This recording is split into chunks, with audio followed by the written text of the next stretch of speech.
வணக்கம் மக்களே, நீங்கள் பார்த்து கேட்குறது முக்கிய கம்பெனி. நாங்கள் host the last of season 2 பார்த்து முடிச்சிட்டிங்களா எல்லாருமே? இதுக்கு கண்டிப்பாக 2 வித்தியாசமான பாயிண்ட் ஆஃப் வியூ இருக்கும் நம்புறேன். ஜென்ரல் ஆடியன்ஸ், கேமர்ஸ் 2 பேருமே இந்த சீசனை பற்றி என்ன நினச்சிங்க? உங்களை சாட்டிஸ்ஃபை பண்ணிச்சா? போன சீசன் அளவுக்கு ஸ்ட்ராங்காக இருந்துச்சா இல்லைங்கிறதா மறக்காம கீழே காம் பண்ணுங்க. ஒரு 1-2 பாயிண்ட் ஸ்டாண்ட் பண்ணி காம் பண்ணுங்க, நல்லாயிருக்கும். அண்ட் ஆப்வியஸாக இது வந்து ஸ்பாய்லர் ரிவ்யூ தான். ரேண்டாக நடுவில் மாறதுக்கான வாய்ப்புகள் இருக்குது. பட் இருந்தாலும் ஒரு சின்ன ஸ்பாய்லர் அலர்ட்டோடையே வீடியோ ஆரம்பிச்சிடலாம். ஃபஸ்ட்டு பாசிட்டிவ் பாயிண்ட்ஸ் கிட்ட வந்து போயிடலாம். கண்டிப்பாக ஆக்ட்ரஸ் இவங்க எல்லாருமே பாராட்டி ஆகணும். முக்கியமாக Pedro Pascal, Bella Ramsey, Isabela Merced, டீனாவை நடிச்சவங்க, ஜெஸ்ஸி அண்ட் ஆப்வியஸாக ஆபி எல்லாருமே அவங்களுக்கு கொடுத்த ரோலை பக்காவாக செஞ்சு முடிச்சாங்க. முக்கியமாக எனக்கு தெரிஞ்சு பெட்ரா பாஸ்கல் அண்ட் பெல்லா ராம்சேயோட அந்த போர்ட் சீக்வன்ஸாக இருக்கட்டும், அவங்க 2 பேரோட அந்த ஃப்ளாஷ்பேக் சீக்வன்ஸ்னு சொல்லி எல்லாமே டாப் நாச்சாக இருந்துச்சுங்க. அவங்க பெர்ஃபார்ம் பண்ண அந்த விதமும் அவங்களோட எமோஷன் கன்வேயான விதமும் உண்மையிலேயே அப்பா மகா தான் போல அப்படிங்கிற ஒரு தாட்டு உருவாக்க செஞ்சது. சூப்பராக இருந்துச்சு. அதுவும் பெட்ரா பாஸ்கல் ஒரு நாச் எக்ஸ்ட்ராவே போயிட்டாரு. அந்த போர்ட் சீக்வன்ஸ்லாம் அல்டிமேட்டாக கண்ணிலே பேச ஆரம்பிச்சிட்டாரு. சூப்பராக பெர்ஃபார்ம் பண்ணாருங்க. பெல்லா ராம்சே எல்லியா எனக்கு தெரிஞ்சு சூட் ஆகல. பட் ஒரு செம்ம அமேசிங்கான ஆக்ட்ரஸ், அதில் எந்த ஒரு குறையுமே சொல்ல முடியாது. ரைட்டிங் கண்டிப்பாக பிரச்சனையாக இருந்தாலும் அவங்களுக்கு கொடுத்த விஷயத்த பக்கவாக போர்ட்ரே பண்ணிட்டான். 2-3 எமோஷனல் சீக்வன்ஸை அழகாகவே கையாண்டிருப்பான். முக்கியமாக நம்ம ஜோயல் சாகும்போது அவள் கொடுக்குற அந்த ரியாக்ஷன், அந்த PTSD எல்லாம் பாதிக்கப்படும் போது கொடுக்குற அந்த ரியாக்ஷன், அப்பப்போ ஜோயலோட தாட்ஸ் அவள் மைண்டுக்குள்ள வந்துட்டு போகும். அப்போல்லாம் அவள் கொடுக்குற ரியாக்ஷன் சொல்லி எல்லாமே நல்லதாக இருந்தது. நிறைய இடங்கள்லாம் சொதப்புற மாதிரி ரியாக்ஷன்லாம் கொடுக்கப்பட்டிருந்தாலும் சில இடங்களில் அவள் அழுதுகிட்டே பேசக்கூடிய அந்த சீக்வன்ஸ் அண்ட் ரொம்ப டீப்பான எமோஷனை வெளிப்படக்கூடிய அந்த சீக்வன்ஸ் எல்லாத்தையுமே அழகாக நடிச்சு கொடுத்துருந்தான். பெல்லா ராம்சே ஒரு அமேசிங்கான ஆக்ட்ரஸ் தான். பட் அகெயின் எலி எழுதப்பட்ட விதம்ங்கிறது எனக்கு பிடிக்கல. நெகட்டிவ்ஸில் அதை பற்றி பேசுகிறேன். அதை தொடர்ந்து ரொம்ப இன்ட்ரெஸ்டிங்கான கேரக்டர் எனக்கு ஃபீல் ஆனது டீனா. கேமில் டீனாவுக்கு அவ்வளோ முக்கியத்துவம் கொடுக்கப்பட்டிருக்காது. ஆனால் இசபெல்லா மெர்செட் டீனாவுக்கு ஒரு டிஃப்ரெண்ட்டான ஸ்டைலியாக ஆட் பண்ணால் சில இடங்களில் டீனாவை பார்க்கும்போது தான் எலி ஃபீலிங்கே வருது. எலிக்கிட்ட இருக்க வேண்டிய அந்த கன்விக்ஷன் டீனா கிட்ட இருந்தது. நல்ல பெர்ஃபார்மருங்க. இந்த பொண்ணியாடா இந்த மேடம் பப்ளை வேஸ்ட் பண்ணிங்கன்னு சொல்லி கேட்குற மாதிரி இருந்துச்சு. இப்போதைக்கு அதே பொண்ணு இந்த இசபெல்லா மெர்செட் தான் ஹாக்கெல்லாம் சூப்பர்மேன் பட்லியாக பேர் ஆக போகிறா. நல்ல ஃபியூச்சர் இருக்குன்னு நினைக்கிறேன், பார்க்கலாம். ஆனால் சூப்பராக அந்த டீனாவோட கேரக்டர் அழகாக எழுதியிருந்தாங்க. இந்த மாதிரி எல்லா ஆக்டர்ஸும் அவங்களுக்கு கொடுக்கப்பட்ட அந்த ரோலை பர்ஃபெக்டாக பண்ணியிருந்தாங்க. அதில் குறைய சொல்ல முடியாது.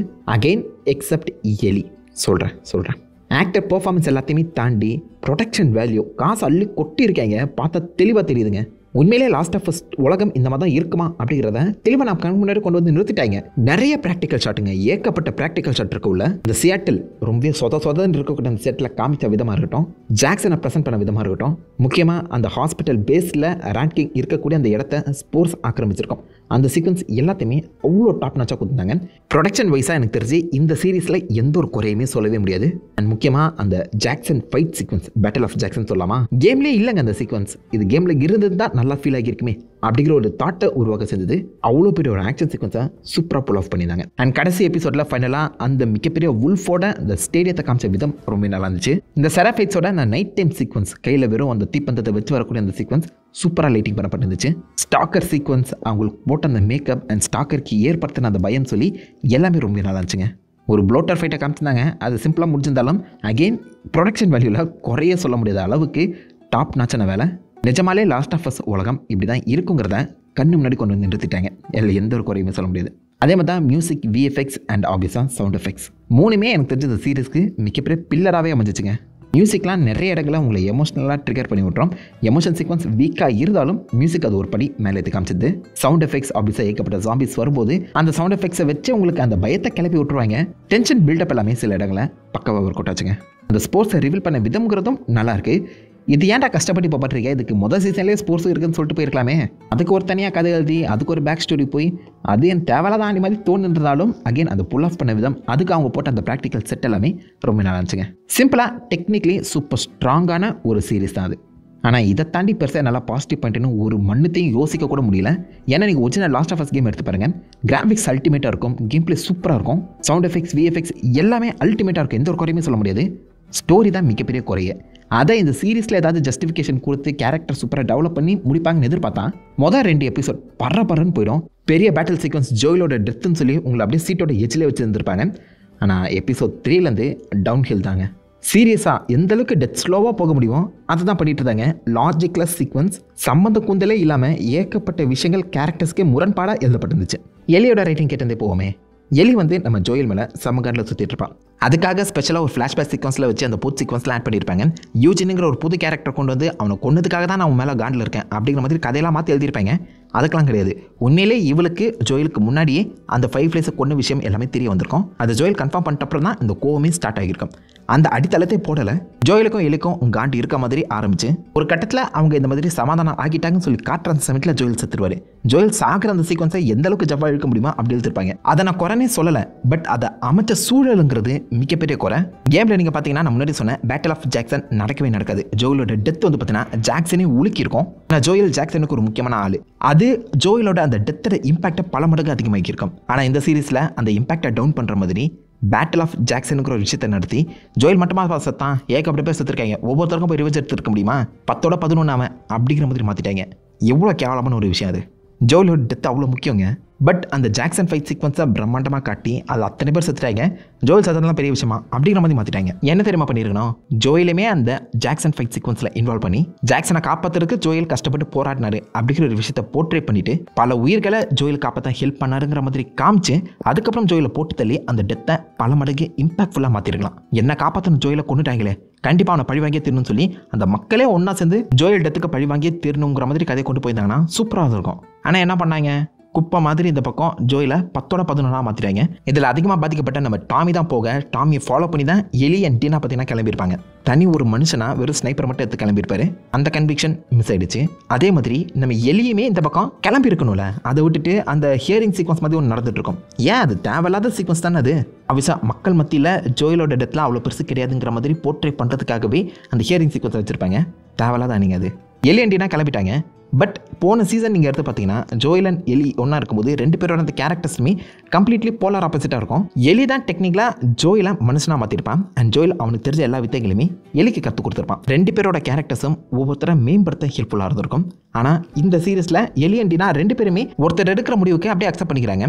இதை நான் சீரீஸ்க்கு மட்டும் சொல்லலை, கேமுக்கும் சேர்த்து தான் சொல்கிறேன். கேரக்டர்ஸை டெவலப் பண்ண முடியாமல் தவிச்சதுக்கு முக்கிய காரணம் முரண்பாடான கேரக்டர்ஸ் இல்லாமல் ஒரே வேவ் செட்டில் இருக்கக்கூடிய அந்த கேரக்டர்ஸை ஒன்றா சேர்த்து வச்சது தான். ஸோ இந்த வகையில் இவங்க ரெண்டு பேருமே எந்த ஒரு வகையிலுமே அந்த கேரக்டர் டெவலப் பண்ணதுக்கு காரணமாகவே அமையல. அதில் ஏதோ ஒரு வகையில் டீனா ஒரு கன்விக்ஷனோட இருந்தான், எப்படியாச்சும் இந்த ஜோயலோட டெத்தை பழி வாங்கிடணும்னு. ஆனால் இந்த டீனா ப்ரெக்னென்ட் ஆயிருக்காங்கிற விஷயம் தெரிஞ்சோடனே எலி கிளம்பிடலாமான்னு சொல்லி கேட்பான். 10வது வரைக்கும் செம்ம காமிக்கலாம் ஃபன் பண்ணிட்டு இருப்பாங்க. கேமில் நீங்கள் எடுத்து பார்த்தீங்கன்னா எலி சில இடங்களில் சிரிப்பான், அவ்வளோதான். மற்றபடி அவன் மைண்டு ஃபுல்லாகவே ரேஜ் தான் இருக்கும், வயலன்ஸுங்கிற அந்த ஃபீல் மட்டும் தான் இருக்கும். எப்படியாச்சும் பழி வாங்கிடணும் அப்படிங்கிற தாட்டில் மட்டும் தான் எலி இருப்பான். சிரிச்சாலும் வாயில் மட்டும் தான் சிரிப்பு இருக்குமே தவிர்த்து மனசுக்குள்ளே கொண்டு போயிருக்க மாட்டான். ஆனால் இங்கே Ellie I am going to be a டேட்னு சொல்லி ஃபன் பண்ணிட்டு இருக்காங்க.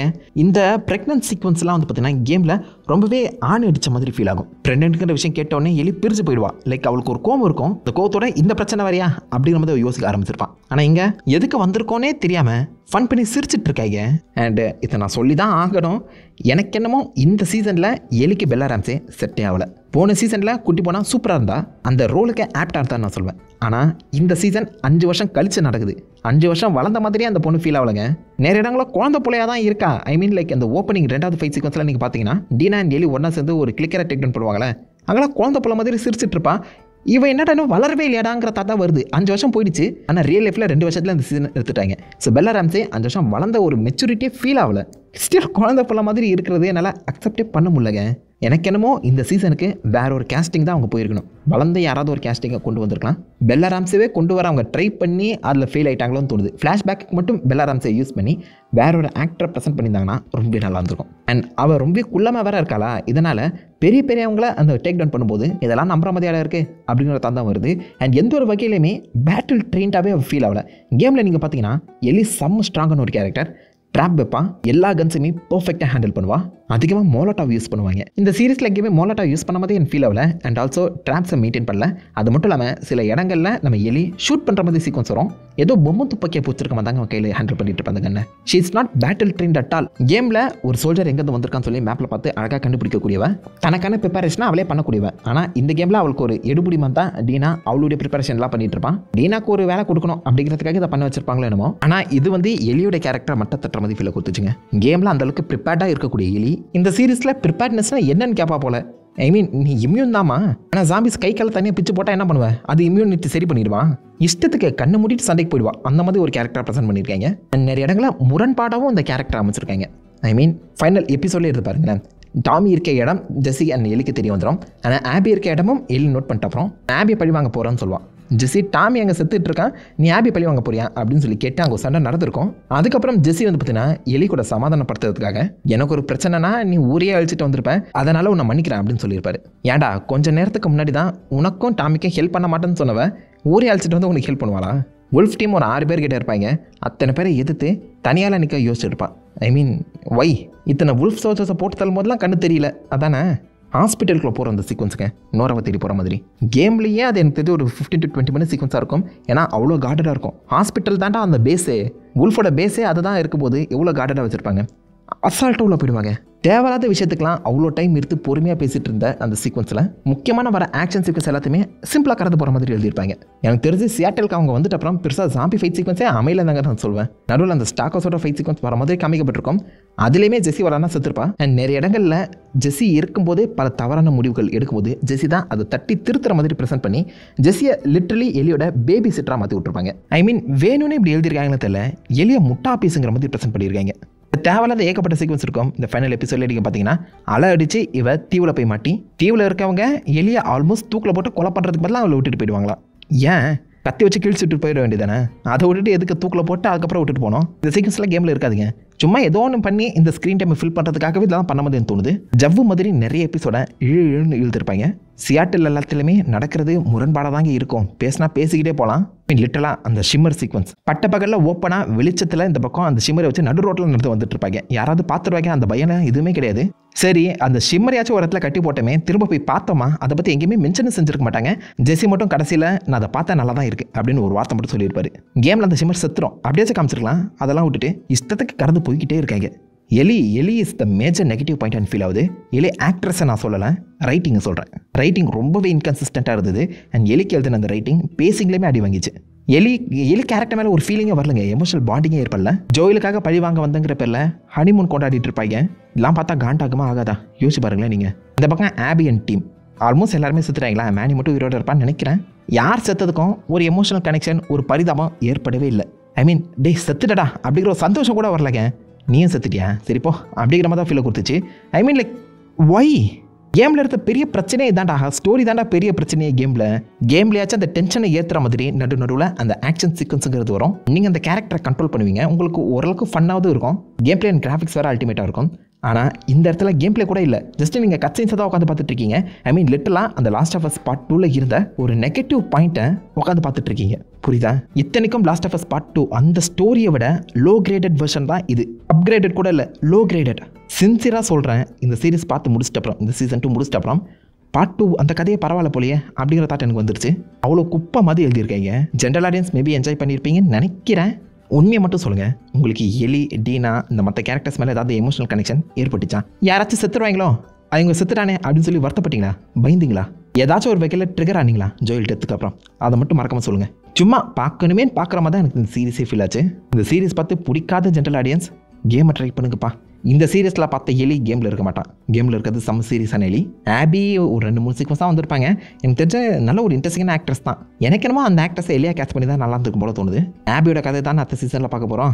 அதாச்சும் நல்லா அமைதான்னு பார்ப்போம். ஆனால் அதுக்கு அதிகமான ஜஸ்டிஃபிகேஷன் கொடுத்தாகணும். இதுவே இந்த நிலைமையில் இருக்குது. சீசன் 3 என்ன மாதிரி வரப்போகுதுன்னு தெரியலையே.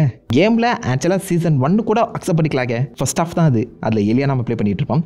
சீசன் 2 கேம் சுத்தமாக நிறைய பேருக்கு பிடிக்காது. ஆபியோட பாயிண்ட் ஆஃப் வியூ காமிக்கிறங்கிறப்பெல்லாம் குதறி வச்சிருப்பாங்க. எந்த நிலைமையில் வரப்போகுதுன்னு பொறுத்து பார்க்கலாம். இந்த சீசன் 2 விட கேமோட கதையே பரவாயில்லைங்க. டைம் கிடைச்சா லாஸ்ட் ஆஃப் அஸ் பார்ட் 2 விளையாடி செக் பண்ணி பாருங்கள். கேம் விளையாடவங்க ஜென்ரல் ஆடியன்ஸ் உங்களுக்கு இந்த சீசன் என்ன மாதிரி ஃபீல் ஆச்சு, அவுட் ஆஃப் 5 ஸ்டார்ஸ் எவ்வளோ ரேட்டிங் கொடுப்பீங்கன்னு சொல்லி எல்லாத்தையுமே மறக்காம கீழே காமெண்ட் பண்ணிட்டு அந்த லைக் பண்ணி தட்டி விடுங்க. உங்களை நல்ல ஒரு ஆசமான வீடியோவில் மீட் பண்ணுறேன். Have fun guys. வாட்டா.